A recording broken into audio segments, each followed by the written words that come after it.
I'm Sheetal Vyas. I'm our Director Lead in our Disruption and Innovation team here at PwC. And Leo and I are going to spend the next 20 minutes or so just talking a bit about how we see disruption and emerging technology and megatrends, how they're reshaping the world of the future. We're going to give you kind of 4 glimpses of different alternative futures. So we're all rooted right now in this official future. And this official future is based on our present situation, it's based on our past, and we extrapolate that forward. But we're going to talk about four alternative scenarios. 3 of them are radically worse than the scenario that we're currently in, but one of them is radically better, and we have hope for that final scenario. Before we go into that though, I'm sure you've all heard and probably fed up about how emerging technology is going to change the world that we live in, whether it's driverless cars, whether it's mega drones, whether it's Hyperloop, etc., etc.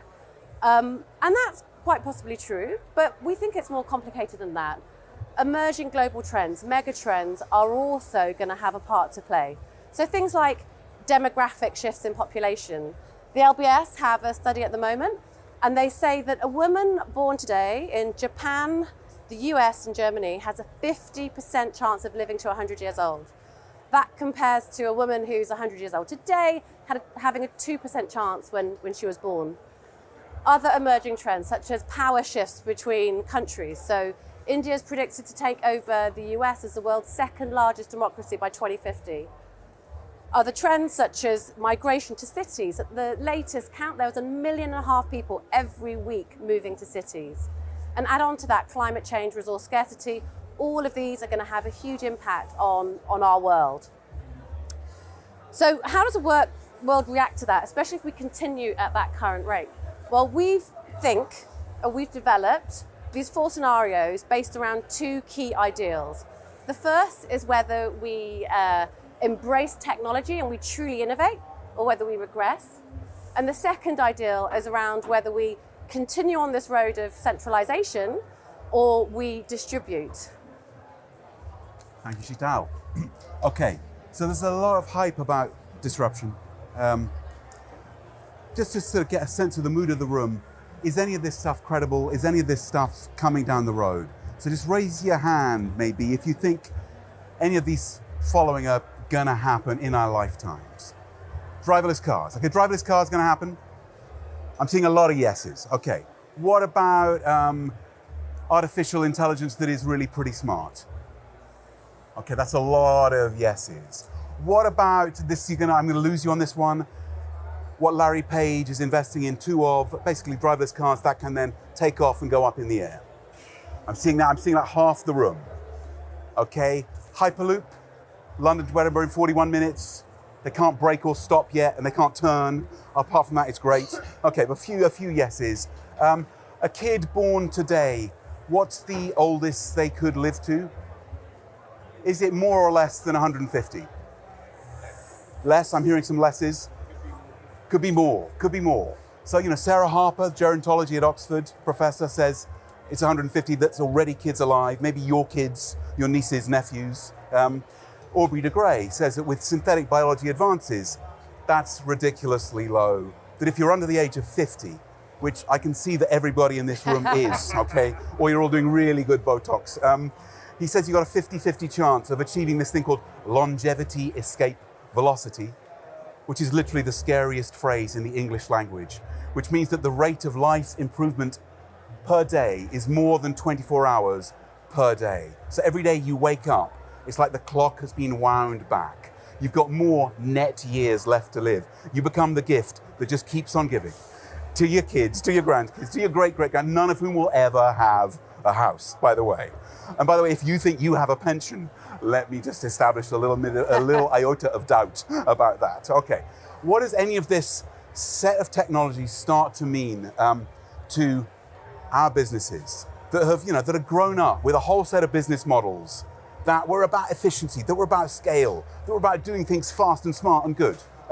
What is this exponential tech revolution? If it does start to happen at scale, what could it start to do? And I just want to play out one micro example. Anyone been to Singapore recently? Okay, so I was there I moonlight doing a Radio 4 program called Future Proofing about what's coming down the track 5, 10 years from now. It's, by the way, on the same time as Bake Off normally, so no one listens to this program. But okay, so for this Future Proofing show, we got in Singapore's driverless car scheme. And it was great for the first 250 meters. Then the car swerved quite confidently onto the wrong side of the road in front of a giant dumpster truck, which slammed on the brakes. The driver yanks the steering wheel, emergency wheel, back to safety. And he then says, okay, that didn't go that well. But you've got to remember, this was not a plain vanilla, boring driverless car. This was a do-it-yourself driverless car. And then he said, look, this is the plan. Step one is driverless cars, which will then integrate into a multimodal transport system, which is, by the way, what NASA and Uber Elevate are planning in the US, where the driverless cars do take off. So step two is then to fully automate the economy, with a lot of very smart AI and Internet of Things sensors underpinning it. Step three is then to put all citizens on universal basic incomes. Step four is then, with Northern Jakarta quietly going underwater from climate change, to close the city walls off from what they would say is too socially complex a phenomenon of migration. So what you got is a ripple from the technological into the economic, into the social, into the political, with Singapore starting to become a closed economy, a fortress city where that umbilical cord between the haves and the have-nots starts to get kinked and ultimately severed. What are, bigger picture, if this set of the unicorns, if this unicorn set that Simon just articulated really becomes a stampede, what are the ripples onto the mainstream economy? And is there another scenario that starts to get created? So in our global rationing scenario, scenario 2, you begin to see the direct impacts of this world happening. If you're not a tech leader, then your business model will be affected. Let's take motorway service stations. So it's clear autonomous vehicles are going to have an impact on them. We're going to need to stop less to go to rest. We might still want to go to the loo, but with the advent of inductive charging, we're going to need to stop for fuel less. So, from a survey that PwC undertook, we looked at one motorway route and we estimate that it will lose, over a period of about 10 years, £300 million off their balance sheet, okay? That's given. Let's look at another industry. Let's look at aviation. Let's look at airports. So what does this impact on autonomous vehicles have on airports? Well, most of their money comes from car parking. Anyone who's been to a regional airport will know that they charge you huge amounts there. But with your autonomous vehicle, well, your car can drive itself home, or even better, actually, you can give the keys to someone else, your digital key, and you can make some money on it while you're on holiday. So all of a sudden, you're looking at a business model that is, radically changed in terms of its revenue income stream. Add on to that 3D printing. What impact will 3D printing have on cargo revenue? When we already know right now there is a huge amount of low value, high volume kind of TAT, 41% actually, that's being flown around the world. So these airports, they have this reduction in cargo revenue as well. Actually, the research that we've done looks like 11 out of the 13 regional airports in the UK are going to be impacted, are going to have a reduction in income. So you begin to see sector after sector being impacted in this global rationing scenario. However, there's a secondary wave of indirect impacts that happen as well. So we've talked about AI, we've talked about automation.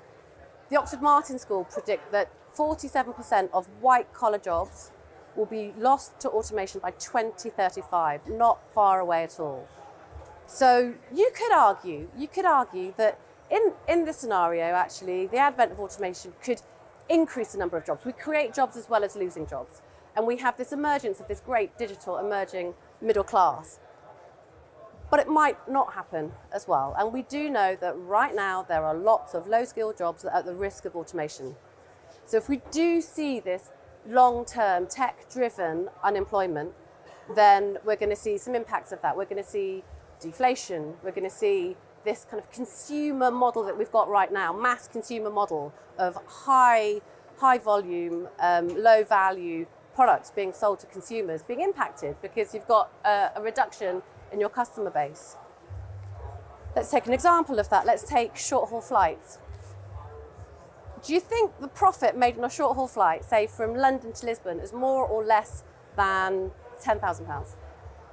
Less. £1,000? It's £600. So that takes 3 customers to not choose to take that flight for that company to lose profit. And we've seen it. We've seen it with Monarch. We've seen it very recently with BMI. Let's take financial services. The top 5% of customers within most banks subsidise the long tail, 100%, 150% of the remaining customers. So just a small reduction in that consumer base has a big impact on that business. And you see sector after sector where businesses could be impacted. Looking at healthcare, looking at transport, looking at pensions, if we have any pensions. You enter into this death spiral in utilities across the board. And what you see in scenario 2, in our global rationing scenario, is actually something that's not that dissimilar to where we are now. It's kind of fraying around the edges. So this is kind of beginning to sound very bad. I'm afraid it's going to get worse before it gets better. So our third scenario we call the survival of the fittest. And in this scenario, we go backwards. GDP gets affected and we become less technological. What does it look like? Well, with populism to the left, there's this pressure, to spend yourself out of austerity, we know that the bond markets can punish you. And we know that debts can become unsustainable. But then also with this populism from the right, where you want to protect yourself out of austerity, we know there's this toxic relationship with job losses. And we see this cycle where you then want to protect more and you have this bigger impact on job losses. So you see these challenger models in our third scenario, where from the right and from the rest, there are these inbuilt doom loops where things go worse. And up until this point, we've only really talked about tech. But let's start to think about some of the other mega trends that are impacting us in the world right now. Let's look at urbanization, where by 2025, it's predicted that there will be 4.9 billion people living in megacities just in Asia and Africa. Just in Asia and Africa. That's the equivalent to the world population, entire world population in 1986. Let's compound onto that climate change. The impact of flooding on countries like Bangladesh, which may not be around anymore. Venice, Miami, are they going to be around when the sea levels rise? It begins to look pretty bleak. And what you see is an increasingly unequal society, an increasingly unsecure society, an increasingly unstable society, which ultimately could result in non-traditional forms of government being raised. You can see tax levels falling down. You can see kind of national balance sheets deteriorating, and perhaps ultimately the collapse of state institutions as we know them. But are there any other scenarios? Is there any upside here? Okay, and I would like to try to cheer you up. Have we got 5 minutes left?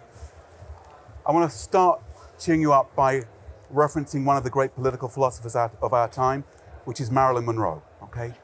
And what Marilyn said is sometimes good things fall apart so that better things can fall into place. And the question is, are we at a Marilyn moment where we've got the means, the possibilities for something better to fall into place? And I think if you go back to the essence of the technology, something is starting to shift. So think of Salisbury, Novichok. Who was it who nailed the Salisbury spies as not actually being tourists who are really interested in gazing at Salisbury Spire? Who was it who nailed them? It wasn't MI6. It wasn't the CIA.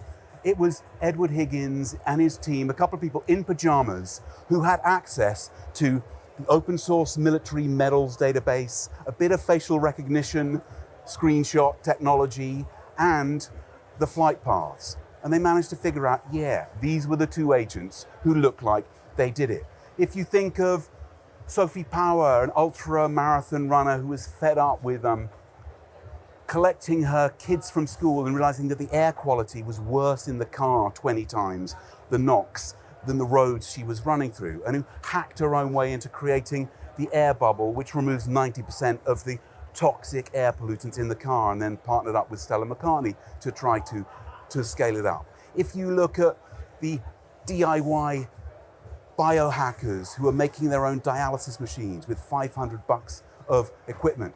If you look at this crazy, beautiful story of a kid I met last weekend, a 15-year-old Somali refugee who's being fed by the food bank Sufra, and who decides to do something about it. And what he does is the following. His mum goes into his room. One morning he's at school and she hears a quack. And she thinks, "What? I'm on the North Circular Road, the St. Raphael's Estate by Stonebridge Park in Brent. There's no way I'm going to hear a quack in the room." She pulls out, rummaging under the bed, the source of the quack, and there, Sammy has built basically an incubator. And in this incubator, he's got a hairdryer that he's rigged up to a thermostat and a light bulb, all of which he's got, after eBaying for £1, some quail's eggs. Yes, he decided quails were the way to feed the family. He's managed to rig together with just a YouTube hacker video this whole contraption. They then go to the food bank and they do a £2,000 crowdfunder. When I went there last weekend, there's a giant community teepee that seats 40 people. There's pheasants, there's chicken, there's quail. He's magicked out of nothing and out of £1, including postage for the quail's eggs. He's magicked this whole ecosystem. So what is my instinct is that something's going on around the essence of the technology. That if you go back 1,000 years, the thing that made you rich, the means of production, was the land. And if you were the baron, you owned the land, and there was walls and hot oil pulled down your neck that were barriers to entry that no one could climb over. The last century, the means of production has been the high capex, heavy machinery of the factory. And if you owned that, you were the new baron, and you got the returns from the production. What's happening? They're not zero. Of course they're not zero. I'm trying to learn how to code right now, and I'm actually finding it really hard. I'm also learning to chisel as a backup skill, okay? But the means of production are starting to get distributed. The barriers to picking up these tools are starting to drop.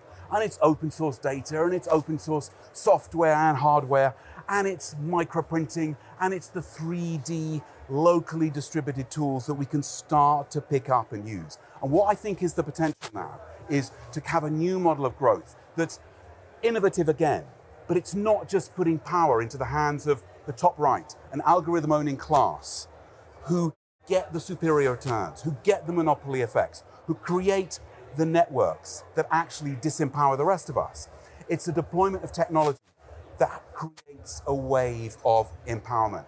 And I think if, and Simon talked about this, we form a vision that's to go towards empowerment, I think there's something that's potentially much better than what we've got. So what does Kentaro Toyama say? Technology is not the answer, it is the amplifier of intent.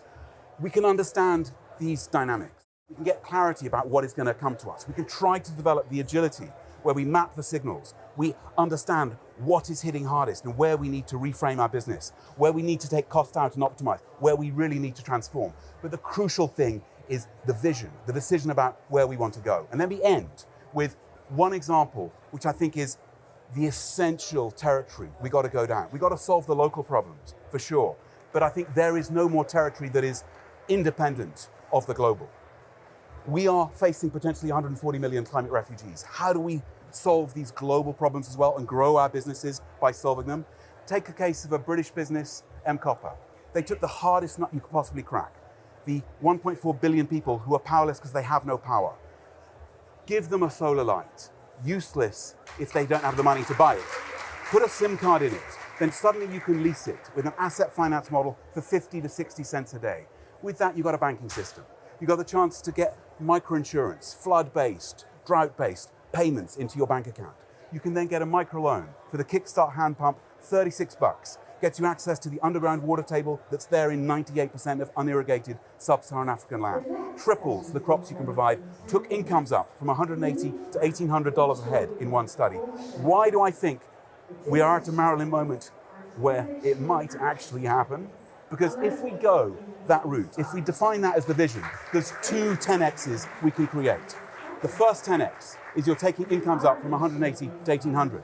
The second 10X is you're taking a market, rather than shrinking it in the top right, down to the richest urban and suburban billion, you're opening it up to what will then potentially be the 10 billion global market. So if capitalism and our businesses have got the core growth model at their essence of what they want to achieve, and if we deploy tech with that intent, I think there is something better, a better potential upside that could be available. Any of you who are still conscious, thank you very much for having us both. Thank you. Thank you.